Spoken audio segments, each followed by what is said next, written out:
Well, 2 steps forward, 1 step backwards is how it always goes. I managed to find someone, an electrician in Brisbane, that can actually pre-wire my motors, which is awesome because I think it's a huge safety concern when I'm selling a motor to ask someone to wire it together themselves, you know? So I forked out the extra cash and I paid the electrician to do it. But I learned something new, and I thought you guys, well, you probably already know, and if you don't, this could bite you in the ass if you're buying a lot of motors. A B14A flange does not always have the same bolt holes. Okay, which, I mean, you'd think that going off of the flange size, you'd always have the exact same, but that is not the case. This is a B14A plate, and as you can see, definitely not the wrong size. You know, so that kind of does screw up my plans. But at the same time, it tells me something important that I needed to know. You know, like to always check the technical drawing of a motor instead of just going off of the motor plate.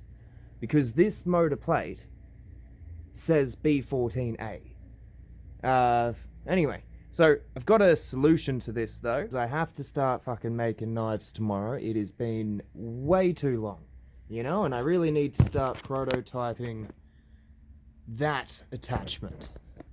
So I'm gonna just make do, and I'll just buy another motor, and I'm gonna use this for a Frankenstein grinder. You know, perfect opportunity. So, luckily, I've got all of the fucking scrap in the world, and this was the first grinder I ever tried to make. Okay? So it's definitely seen better days, and I abandoned it for classier models, I guess you could say, but it's gonna fucking come in handy this weekend. So in a simple sense, I can be making knives this fucking weekend. Thank God. Alright.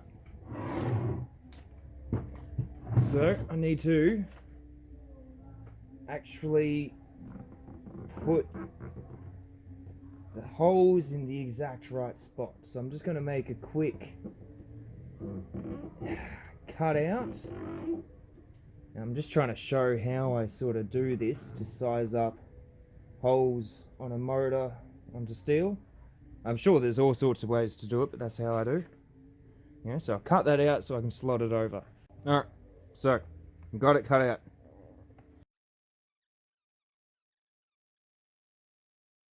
Exactly where the holes are. Okay, so because of where the holes have to be, I'm going to have to just cut out these slots. Just because I think this hole is gonna be too close to this one. You know, so it's not gonna have the rigidity you really want. Oops, sorry. Really want anyway, you know, so I'm gonna have to cut it out.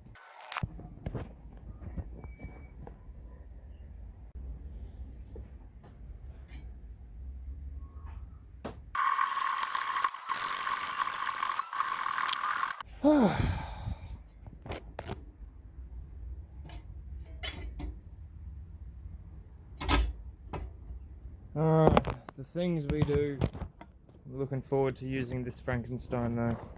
I skipped a hell of a lot of the process, but that's just because, well, you know, I'm not going to be encouraging anyone to make their own version of this belt grinder in particular. Look at that. I am in love with it. Absolutely in love with it. I think I mentioned before, this is the first time I've actually designed and built a belt grinder that I didn't intend to sell. So that made me able to, you know, pull all sorts of shortcuts that I wouldn't accept for a customer.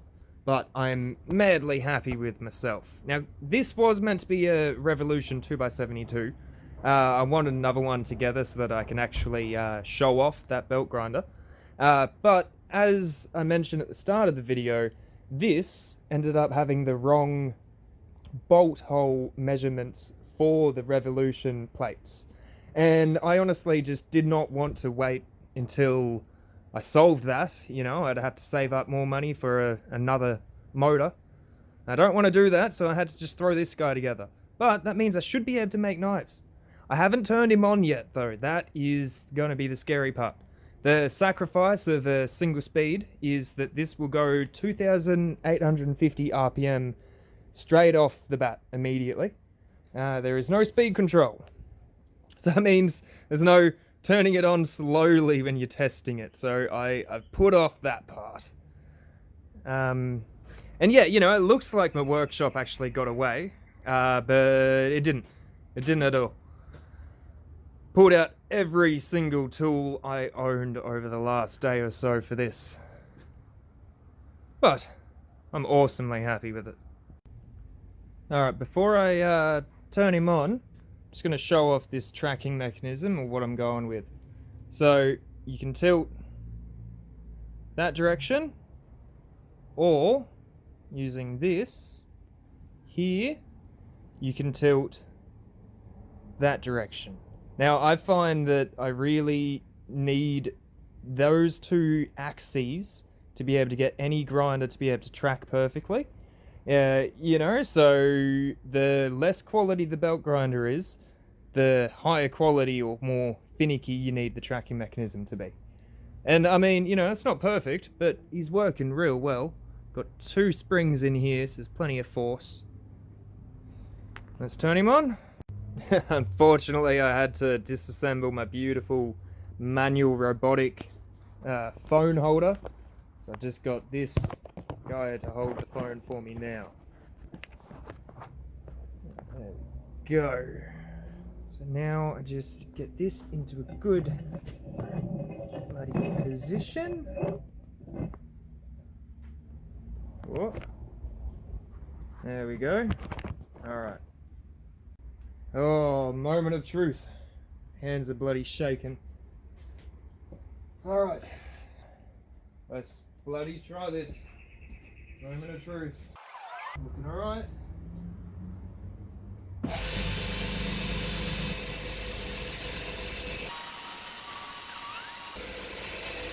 Oh.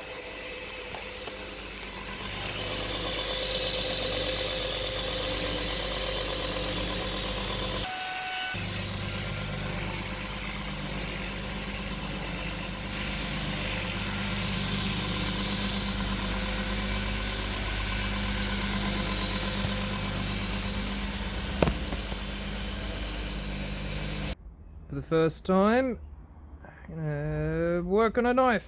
Well, not the first knife, but you know, this is first knife in this grinder. You know what I'm meaning. Alright, let's give this a go. Now, the criticism with these motors is apparently there is not enough torque. So that is what I'm checking.